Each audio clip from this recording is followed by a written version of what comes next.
अस्सलाम वालेकुम स्टूडेंट, उम्मीद करती हूँ आप सब खैर आफियत से होंगे। दिस इज मी उम्मे अमान।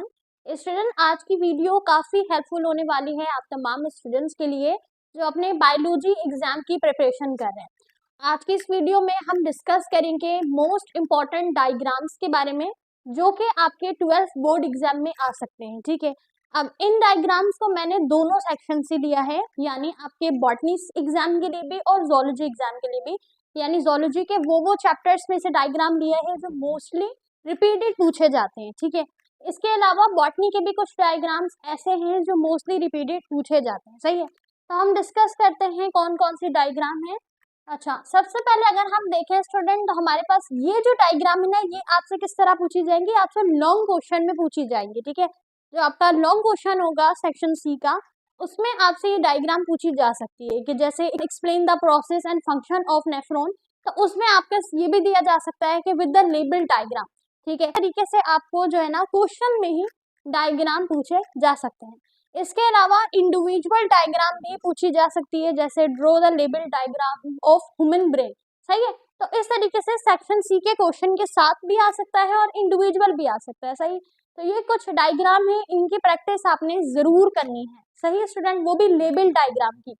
सबसे पहली डायग्राम है स्टूडेंट हमारे पास स्ट्रक्चर ऑफ नेफ्रॉन। ये आपके पहले चैप्टर का है, यानी जोलॉजी के चैप्टर का है। तो स्ट्रक्चर ऑफ नेफ्रॉन आपसे इंडिविजुअल भी पूछा जा सकता है और क्वेश्चन में भी पूछा जा सकता है। सेकेंड डायग्राम है स्ट्रक्चर ऑफ बोन। बोन में मैंने आपको बताया था, आप जरूरी नहीं है जैसे बुक में है वैसी बनाएं, आप आसानी से एक स्ट्रक्चर बोन का बना सकते हैं। ठीक है, लेकिन उसे लेबल आपने सही से करना है कि कहाँ पे कॉम्पैक्ट बोन है, कहाँ पे बोन मैरो है, कहाँ पे इसका कार्टिलेज वाला हिस्सा है, तो ये सही से आपने लेबल डायग्राम बनानी है। ठीक है, अच्छा, इसके अलावा हमारे पास थर्ड डायग्राम है स्ट्रक्चर ऑफ न्यूरॉन। तो ये आपका नर्वस कोऑर्डिनेशन के चैप्टर का है, स्ट्रक्चर ऑफ न्यूरॉन। न्यूरॉन के स्ट्रक्चर को भी आपने लेबल डायग्राम बनानी है, डेंड्राइट्स, एक्सोन, सारे पार्ट अच्छे से वाजे करने हैं। इसके बाद है structure of human brain. Human brain आपने एनाटॉमी नहीं बनानी है, आउटर स्ट्रक्चर बनाना है। सही है, या जिस तरीके से आपके पेपर में क्वेश्चन होगा कि आपने इसकी एनाटॉमी बनानी है तो आप एनाटॉमी बनाइएगा, वरना आप जो है ना डायरेक्ट, अक्सर जो सवाल आता है ह्यूमन ब्रेन का वो डायरेक्ट आता है draw the label diagram of human brain. सही है, तो आपने ह्यूमन ब्रेन की डायग्राम की प्रैक्टिस करनी है, आउटर स्ट्रक्चर की। सही है, उसको बाहर से प्रॉपर आपने लेबलिंग करनी है। सही है स्टूडेंट। अच्छा, इसके अलावा structure of human kidney, human kidney के डायग्राम आपने बनानी है। सही, अच्छा, किडनी जो है वो आपने एनाटॉमी बनानी है, यानी इसका मेड्यूला, कॉर्टेक्स, इंटरनल कॉर्टेक्स, ये सारी चीजें विजिबल होनी चाहिए। इसके अलावा human reproductive system, human reproductive system में दोनों आ जाता है, मेल रिप्रोडक्टिव सिस्टम और फीमेल रिप्रोडक्टिव सिस्टम। इन दोनों की तैयारी कीजिएगा, यानी दोनों डायग्राम को अलग अलग बनाने की प्रैक्टिस कीजिएगा। ठीक है, इसके अलावा है डीएनए डबल हेक्सेलिक मॉडल, यानी डीएनए का स्ट्रक्चर कंप्लीट डबल स्ट्रक्चर बनाना सीखिएगा। इसके अलावा सेल साइकिल फेस, ये आपके बॉटनी के चैप्टर्स हैं।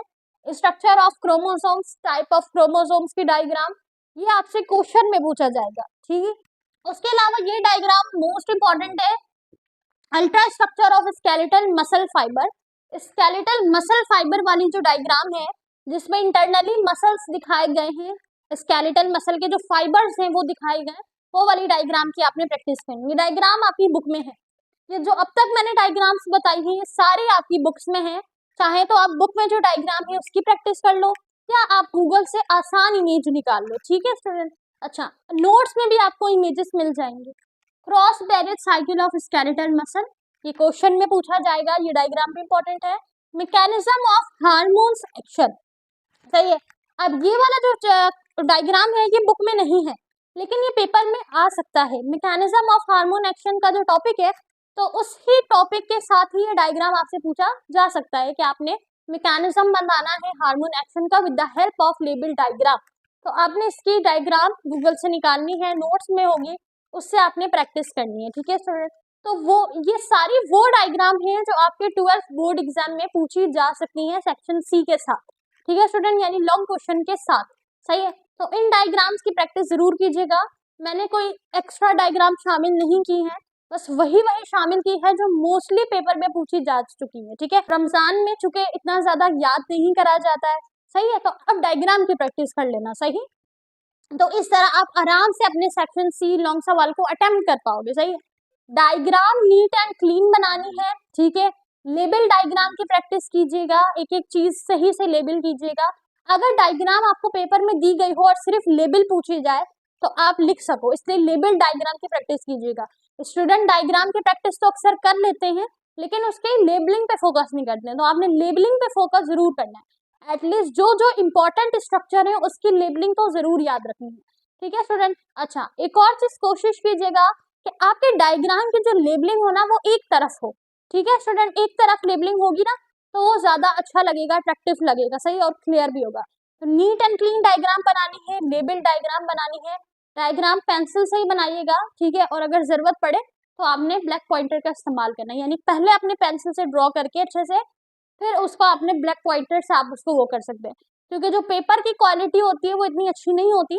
तो डायग्राम्स जो है ना वो हो सकता है कि आपकी कॉपी काफी टाइम बाद चेक होती है, तो पेंसिल से बनाने में कहीं डायग्राम खराब ना हो जाए, वो बिल्कुल लाइट ना हो जाए, ठीक है। तो इसलिए आपने पॉइंटर का इस्तेमाल करना है। इस वीडियो से रिलेटेड कोई सवाल हो जहन में तो कमेंट में जरूर पूछिएगा। Take care of yourself. अल्लाह हाफिज।